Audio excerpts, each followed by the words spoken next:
যদি আমরা বলি, ওই টাকাটার জন্য আমরা দূরে আসার জন্য চেষ্টা করি কি করি না?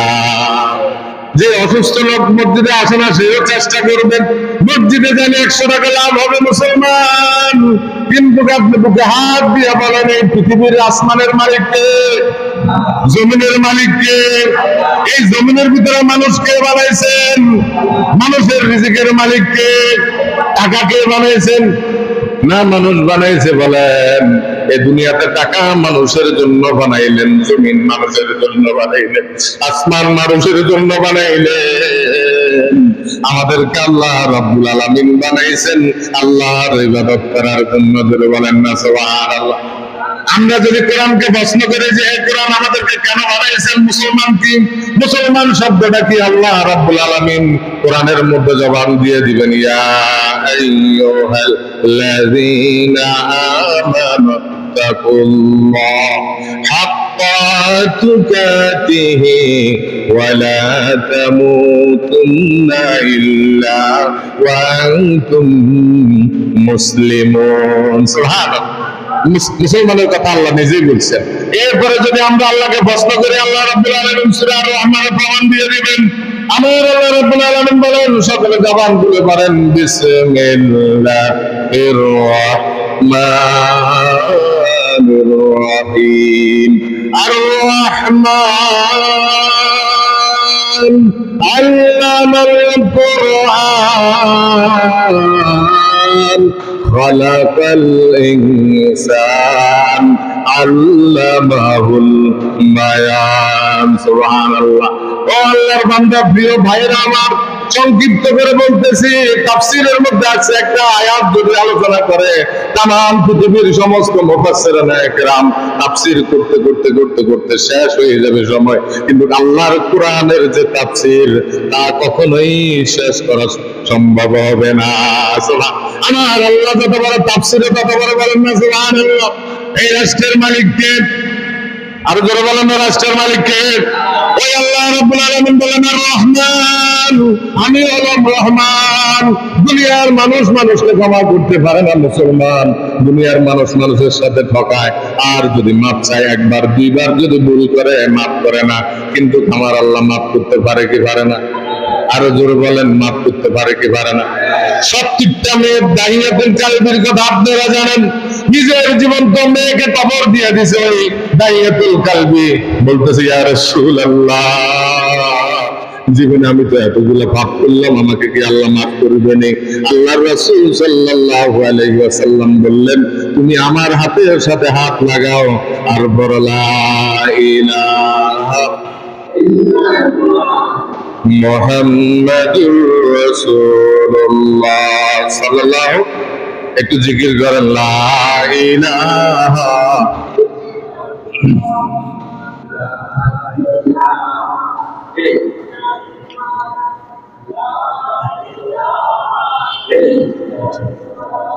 জোরে, লা ইলাহা ইল্লাল্লাহ,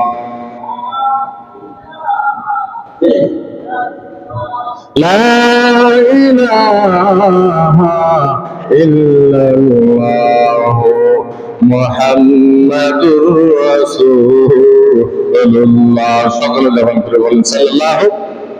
আচ্ছা বলেন, ওই দাহিয়াতুল কালবিকে আল্লাহ মাফ করছে কিসের কারণে? কালেমার কারণে। জোরে বলেন, কিসের কারণে?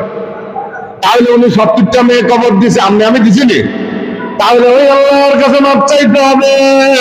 ওই আল্লাহ রাব্বুল আলামিন বলছেন, সপ্তাহে গুনাহ করছে বান্দা, পবিত্র জুমার দিন তুমি মসজিদে আসো আর আমার দরবারে যদি মাপ চাও, আমি আল্লাহ রাব্বুল আলামিন সাথে সাথে তোমাকে মাফ করে দিব।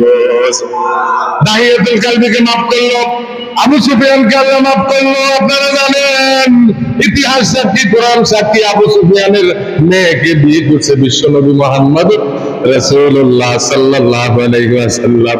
ওই আবু সুফিয়ান নবীজিকে কষ্ট কম দিছে না বেশি দিছে? হেদায়েতের মালিক কে? ওয়াসিকে হেদায়েত দিবেন কে? তাহলে চিন্তা করেন হানজালার কলিজা সিবে গেছে, আপনারা ওয়াজ জানেন ওদিকে যাইতেছি না। আমার আল্লাহ রাব্বুল আলামিন সূরা ইখলাসের মধ্যে প্রমাণ দিয়ে দিলেন, আমার আল্লাহর মতন আপন এই পৃথিবীতে আর কেউ নাই, আমার আল্লাহর মতন বন্ধু এই পৃথিবীতে আর কেউ নাই। আছে কি? দেখলাম গতকালকে আরটিভির ভিতরে আপনারাও দেখছেন, একটা গরুর হিংসা নিয়ে, প্রতিবেশীর হিংসা নিয়ে ওই বাড়ির মধ্যে যাইয়া যুবকটা ওই লোকটাকে জবাই করে দিছে। বলেন নাউজুবিল্লাহ। কি ওয়াজ করবে বলেন? দেশের ভিতরে গরু কিনছে 2.5 লক্ষ টাকা, কিন্তু সে কেন বলছে এই কথা? সাথে সাথে এরকম ভাবে প্রতিহিংসা আমাদের ভিতরে আছে, কিন্তু দেওয়ার মালিক কে? আপনি আমি নামাজের ভিতরে যখন দাঁড়াই, কথা কার সাথে বলি?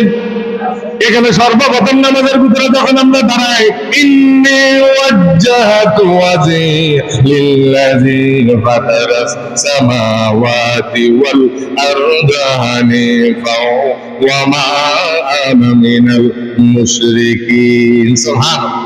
সবাই তাহলে কখন আলোচনা করবো আল্লাহ যদি নসিবে রাখেন। এই ইন্নিওয়াজ্জাহতু ইব্রাহিম আলাইহিস সালাম দেখলেন সূর্য যখন ডুবে গেলেন, এই সূর্য আমার মালিক হতে পারে না। আর যখন আলো দেখলেন, এটা আমার মালিক হতে পারে না, সূর্য যিনি বানাইছেন উনি আমার মালিক। ধরে বলেন না সুবহানাল্লাহ। আমি মুশরিকদের অন্তর্ভুক্ত নয়। উনি যখন নামাজের মধ্যে দাঁড়াইলেন, নামাজের ভিতরে যখন আমরা দাঁড়াই, আল্লাহু আকবার বলে কি বলে? জোরে বলেন। ভালো লাগবে আল্লাহু আকবার বলার পরে আল্লাহু আকবারের অর্থ কি? আল্লাহ বড়। আল্লাহ কি? কেমন বড়? আসমান ছোট, জমিন বড়। জমিনের থেকে আমার আল্লাহ বড়, সমস্ত নবীদের থেকে আমার আল্লাহ বড়, জান্নাত থেকে আমার আল্লাহ বড়, জাহান্নাম থেকে আমার আল্লাহ বড়। আল্লাহর সমকক্ষ আসমান জমিনে আর কেউ। আর যদি কেউ সমকক্ষ মনে করে, তার দুনিয়াও শেষ, আখিরাতও শেষ। নাউযুবিল্লাহ। আমরা যখন দাঁড়াই নামাজের ভিতরে বলি আলহামদুলিল্লাহ রাব্বিল আলামিন। সুবহানাল্লাহ। এখানে বলি আলহামদুলিল্লাহ রাব্বিল আলামিন। ও আমার রব, আমি আপনার বান্দা হিসাবে আপনার শুকরিয়া আদায় করতেছি। সেকেন্ড নম্বর আয়াতের মধ্যে আমরা বলি মালিকি ইয়াউমিদ্দিন। সকলে বলেন মালিকি ইয়াউমিদ্দিন। আমাদের মালিক কে? তাহলে দেখবেন যে নামাজ পড়ে না, সে বলে মালিক একজন আছে। আছে কিনা নাই? কবরের মধ্যে যখন রাখা হয় তখন আমরা বলি আল্লাহু আকবার। মুসলমান মালিক ইয়াউমিদ্দিনের পরে বলে মালিক ইয়্যাকা না'বুদু ওয়া ইয়্যাকা নাস্তাঈন। ইয়্যাকা না'বুদু, হে আল্লাহ তোমারই একমাত্র ইবাদত করি, ওয়া ইয়্যাকা নাস্তাঈন, তোমারই কাছে একমাত্র সাহায্য চাই। বলেন না সুবহানাল্লাহ। আপনি যদি ঘর দেন, ঘরের ভিতরে আরেকজন থাকতে পারবে না, ওই ঘরের ভিতরে আপনি প্রবেশ করবেন। বড় দুঃখের বিষয়, আমরা ইবাদত করি আল্লাহর, কিন্তু চাই মানুষের কাছে। কার কাছে চাই? এই জন্য আমাদের সমস্যা। নামাজের ভিতরে বলি ইয়্যাকা না'বুদু ওয়া ইয়্যাকা নাস্তাঈন। এরপর আল্লাহর কাছে কি বলতেছি? ইহদিনাস সিরাতাল মুস্তাকিম। হে আল্লাহ, আপনি আমাদেরকে সহজ সরল সঠিক পথের ভিতরে আমাদেরকে দাবিত করেন, আমাদেরকে সহজ সরল পথের ভিতরে চালান। বলেন না আমিন। সহজ সরল পথ আসেনি, বাঁকা পথ আসেনি, বালা পথ আসেনি। এটা হুজুরের থেকে মুসল্লিরাও আরো ভালো জানে। জানে কি জানে না? বলেন ভাই। আহারে, অনেক ওয়াজ জানে, কিন্তু যদি জিজ্ঞেস করি আপনাকে অতি কর না। এখন যদি বলি হুজুরটা কেমনে করছেন, আল্লাহর কসম রাগ দিয়েন না, ওজুর ভিতরে আমাদের ভুল। কিন্তু মুসলমান আমরা চা দোকানে বসে আলোচনা করি, ওজুতে চার ফরজ জিজ্ঞেসি, এর কান ধোয়া, মাথা ধোয়া, মুখ ধোয়া, হাত ধোয়া, এটা বললো নেই। এখনো জিজ্ঞেস করলি, লজ্জার কোনো বিষয় নাই। ওজুতে 4 ফরজ। কয় ফরজ? এটা কোথায়? মৌতের আগে শিখবেন না মৌতের পরে? সর্বপ্রথম মুখ ধোয়া। এদিকে তাকান, এখান থেকে এই দুনো কানের লতি, এই থুতনির নিচ পর্যন্ত সমস্ত মুখমণ্ডল ধোয়া একবার ফরজ। দুনো হাতের কনি সহ একবার ধোয়া কি ফরজ। এরপর মাথা মাসে করা একবার ফরজ। দুনো পায়ের টাকলু সহ একবার ধোয়া ফরজ। এখানে 4টা ফরজ, 17টা সুন্নত আছে। আপনারা এগুলা জানে নিবেন। কিন্তু আমরা ওজুর ফরজ আজকে জানি না। কিন্তু জায়গা সম্ভব, মোবাইল, টাচ মোবাইল, এমনি ইউটিউবে সার্চ দিলে ছবি চাইতে পারি, এগুলো সবকিছু জানি। জানি কি জানি না? কিন্তু এগুলো আমাদের শিখে দরকার আছে কিনা নাই? আল্লাহ পাক আমাকে আপনাকে সকলকে আমল করার তৌফিক দান করুন, বলেন আমিন। এরপরে আমরা বলতেছি ইহদিনাস সিরাতাল মুস্তাকিম, হে আল্লাহ আপনি আমাদেরকে সহজ সরল সঠিক পথে চালান। সিরাতাল লাযিনা আনআমতা আলাইহিম, যাদের উপর আপনি নিয়ামত দান করলেন, নিয়ামতে ভরপুর করলেন। একটু কান খুলেন মুসলমান, আসমানের নিচে এই জমিনের উপরে আল্লাহ রাব্বুল আলামিনের কাছে দাম বেশি নবীদের কার? না কোনো পীর সাহেবের? রাগ করেনি কোনো? আসমানের নিচে জমিনের উপরে সবচেয়ে বড় বেশি দাম হলো নবীদের, এরপরে হলো সাহাবায়ে কেরাম, এরপরে কি সাহাবায়ে কেরামের কথা আল্লাহ রাব্বুল আলামিন কোরআন শরীফের ভিতরে বললেন, রাদিয়াল্লাহু তাআলা আনহু ওয়া রাদওয়ান যালিকা লিমান খাশিয়া রাব্বা। সুবহানাল্লাহ। সাহাবীদের প্রতি আমি সন্তুষ্ট, সাহাবীরা আমার প্রতি সন্তুষ্ট। আর সাহাবিকাল নজুম, এক একটা সাহাবী আকাশের নক্ষত্র, এক একটা সাহাবীকে আল্লাহ রাব্বুল আলামিন এই জমিনে থাকতে তাদেরকে জান্নাতের সার্টিফিকেট দিয়ে দিয়েছেন। সুবহানাল্লাহ। আল্লাহর রাসূল নিজে বলেছেন, আবু বকর ফিল জান্নাহ, ওমর ফিল জান্নাহ, উসমান ফিল জান্নাহ, আলী ফিল জান্নাহ, আবু আইয়ুব ফিল জান্নাহ।